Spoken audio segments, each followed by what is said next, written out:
Baiklah, bismillahirrahmanirrahim. Assalamualaikum warahmatullahi wabarakatuh.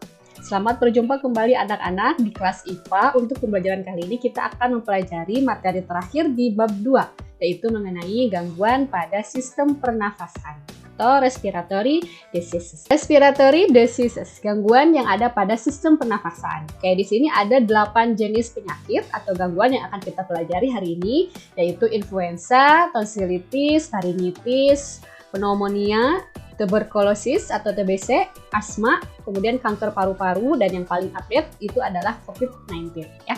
COVID-19. Pertama itu adalah influenza. Lihat gejala dari influenza yaitu demam lebih dari 39 derajat Celcius. Berarti nanti bisa menggigil ya, panas dingin. Pilek, bersin, batuk, sakit kepala, dan lain-lain. Biasanya influenza ini paling sering dialami oleh manusia karena mudah untuk menyerang tubuh manusia. Walaupun dia tidak mematikan, masih bisa diatasi atau diobati. Kemudian penyebabnya yang paling utama itu adalah virus influenza. Nah ingat ya, karena virus ini dia menyebar melalui udara, jadi dia rentan untuk dialami oleh manusia. Nah kemudian sifat lainnya ketika seseorang mengalami influenza itu dia bisa menyebabkan sulit bernafas dan menular melalui udara. Jadi kebanyakan sistem pernafasan itu memang dia menyebarnya melalui udara karena virus atau bakteri itu mudah hinggap di tubuh manusia melalui sistem pernafasan ya. Oke, ini adalah gambar dari virus influenzanya ya. Ini sudah diperbesar jutaan kali. Seperti ini terlihat, aslinya dia kecil banget, bahkan nyaris tidak terlihat ya. Hingga kita tidak tahu apakah udara di sekitar kita itu bersih atau tidak gitu. Ini adalah contoh orang yang sedang mengalami flu. Oke, walaupun dia kategorinya ada flu ringan, tapi tetap saja flu ini bisa mengganggu aktivitas manusia. Jenis penyakit yang kedua itu adalah tonsilitis. Tonsil itu adalah amandel, penyakit yang mengenai tonsil atau amandel itu namanya tonsilitis. Dari tonsilitis itu sakit tenggorokan ya. Kadang kan amandel itu adanya di bagian pangkal leher. Kadang tonsil, kemudian batuk, sakit kepala, demam. Disebabkan oleh berbagai macam virus. Contohnya adenovirus, rhinovirus, influenza, coronavirus. Jadi berbagai jenis virus ketika masuk ke dalam tubuh itu bisa menyebabkan tonsilitis. Dan ada bakteri, yaitu bakteri Streptococcus. Oke, kita lihat sifat lainnya, bakteri atau virus masuk melalui makanan atau udara. Jadi tidak hanya melalui udara saja, karena dia dilewati oleh sistem pencernaan, maka ketika bakteri atau virus terkandung dalam makanan itu bisa menginfeksi tonsil atau amandel yang ada di dalam tubuh. Oke, kita lihat ini adalah contoh bakteri yang menyebabkan tonsilitis, dan kemudian ini adalah keadaan tonsil yang meradang gitu ya, atau tonsilitis. Jadi dia luka bernanah seperti ini, bengkak, dan itu bisa menyebabkan rasa sakit dan efek yang lainnya. Oke, kemudian berikutnya adalah faringitis. Nah, berarti dia menyerang faring. Ingat ya, kita sudah pelajari bahwa saluran pernafasan itu dihubungkan oleh faring. Kita lihat gejala dari faringitis ini hampir sama seperti tonsilitis. Ada radang tonsil, sakit saat menelan, sakit tenggorokan. Kemudian penyebabnya sama juga, ada virus adenovirus, orthomisovirus, rhinovirus, coronavirus, dan ada bakteri Streptococcus. Oke, sifat lainnya bisa disebabkan oleh zat kimia yang menginfeksi faring. Jadi ketika zat kimia masuk ke dalam tubuh tidak bisa diterima dengan baik oleh tubuh, maka dia bisa menginfeksi faring tersebut. Oke, ini adalah bakteri yang menyebabkan faringitis. Kalau ini lihat bagian faringnya itu terlihat merah ya atau membengkak. Nah, ini adalah gejala dari faringitis. Ini juga sama, tidak bisa disepelekan, harus segera diobati. Karena ketika kamu sakit menelan, itu bisa mengganggu seluruh aktivitas seperti biasa. Kemudian ada pneumonia. Nah, ini adalah gejala penyakit yang menimpa paru-paru manusia. Biasanya ini memang lebih serius penyakitnya sehingga harus ditangani oleh dokter. Oke, kita lihat gejalanya, demam, batuk berdahak, sakit dada, dan sulit nafas. Kemudian penyebabnya itu adalah bakteri Streptococcus pneumoniae.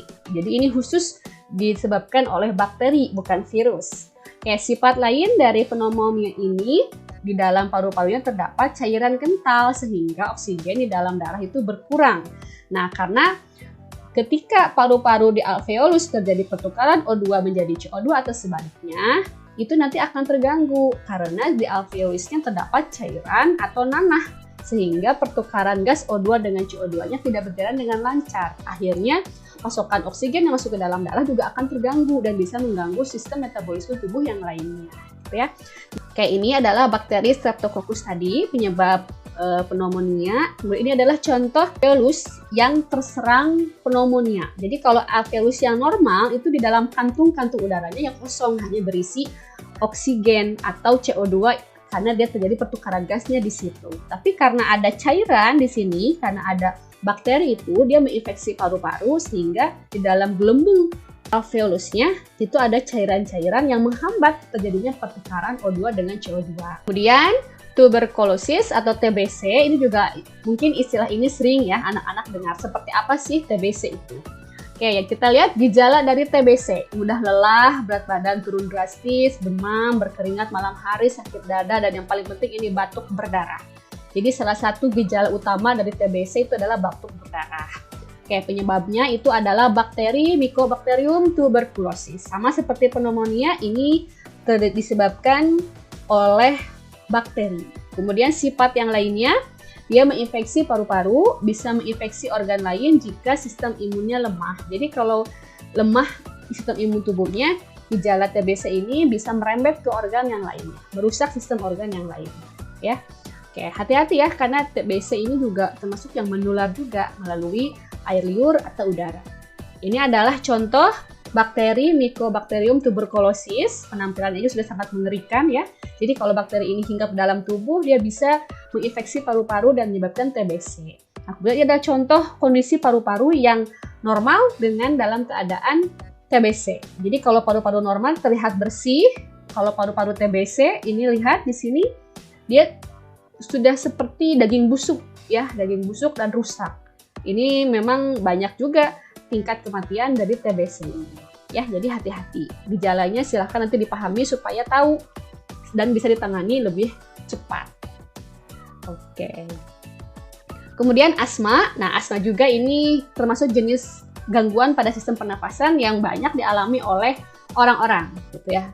Terutama mereka yang alergi. Karena asma ini penyebab utamanya itu adalah alergi. Kita lihat gejalanya batuk, napas berbunyi, napas pendek, sesak napas. Udah sering kali ya, terutama bagi anak-anak yang memang punya penyakit asma sudah tahu seperti apa gejalanya. Penyebabnya itu adalah alergi. Bisa dari alergi asap rokok, debu, bulu hewan, ataupun alergi yang lainnya.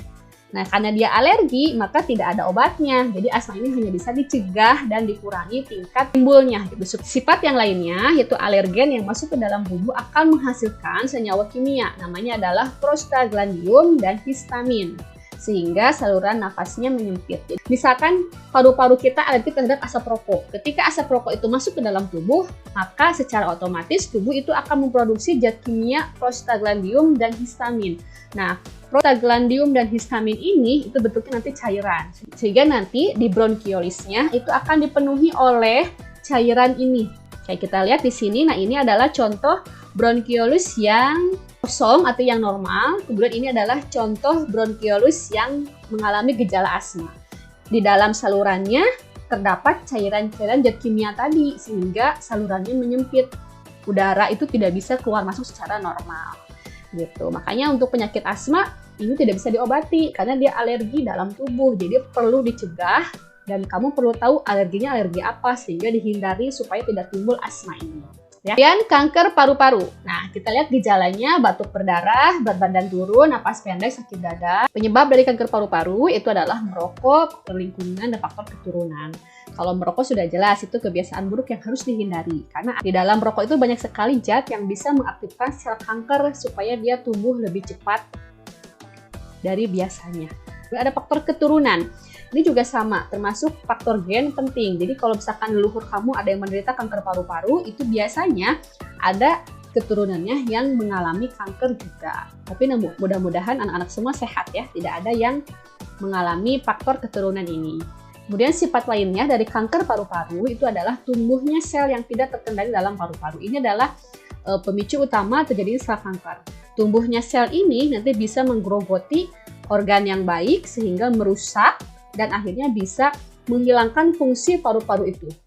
Nah, ini harus dihindari karena pertumbuhan sel ini tidak bisa dikendalikan oleh diri kita sendiri. Jadi dia kalau sudah terpicu tumbuh dengan cepat, itu bisa menyebabkan kematian. Kayak kita mengenal istilah stadium kanker ya, ada stadium 1 sampai stadium 4. Kalau sudah stadium 4 itu biasanya sudah tidak bisa lagi diselamatkan ya. Oke, nah ini adalah bentuk paru-paru normal dan paru-paru terkena kanker. Jadi harus hati-hati. Kita selain menjaga kesehatan, menjaga pola hidup sehat, menjaga pola makan, juga tetap berdoa yang paling penting. Dan ada COVID-19, COVID-19 ini yang sedang hit sekali ya, karena kita sekolah online pun juga gara-gara COVID. Tingkat penularannya itu jauh lebih tinggi dibandingkan dengan virus flu biasa, sehingga makanya perlu jaga jarak, perlu pakai masker supaya tidak menyebar. Dari COVID ini, mungkin anak-anak juga sudah pada banyak yang tahu ya, karena sering sekali dibahas di artikel-artikel, di berita-berita. Itu mulai dari demam, lebih dari 38 derajat Celcius, batuk kering, sesak napas, hilangnya kemampuan mengecap dan mencium bau.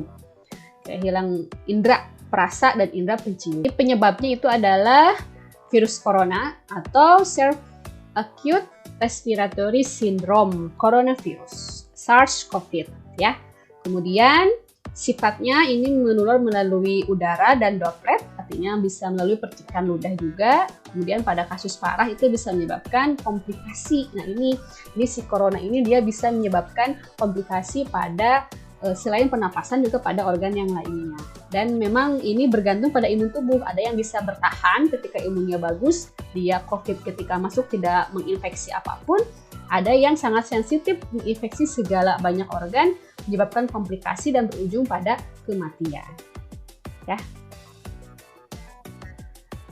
Oke, kemudian ini adalah gambar dari virus corona itu ya. Jadi kalau diperbesar ukurannya seperti inilah virus itu. Dan ini adalah keadaan contoh paru-paru yang terkena virus corona. Jadi penampakannya sudah tidak baik, maka sudah otomatis dia akan menimbulkan gejala yang tidak baik juga. Nah, begitulah anak-anak penjelasan mengenai gangguan atau penyakit yang ada pada sistem pernafasan. Ini hanya sebagian kecil contoh. Silahkan nanti anak-anak boleh searching, boleh literasi di sumber yang lainnya untuk memantapkan materi tentang gangguan pada sistem pernafasan ini. Kemudian nanti setelah ini akan Ibu share LKPD yang harus kalian kerjakan. Nanti di bagian keduanya itu anak-anak harus mencari apa saja langkah yang harus dilakukan untuk menjaga kesehatan sistem pernafasan. Nanti setelah selesai mengerjakan LKPD-nya, kita akan bahas di gini. Terima kasih atas perhatiannya. Billahi taufiq wal hidayah. Wassalamualaikum warahmatullahi wabarakatuh.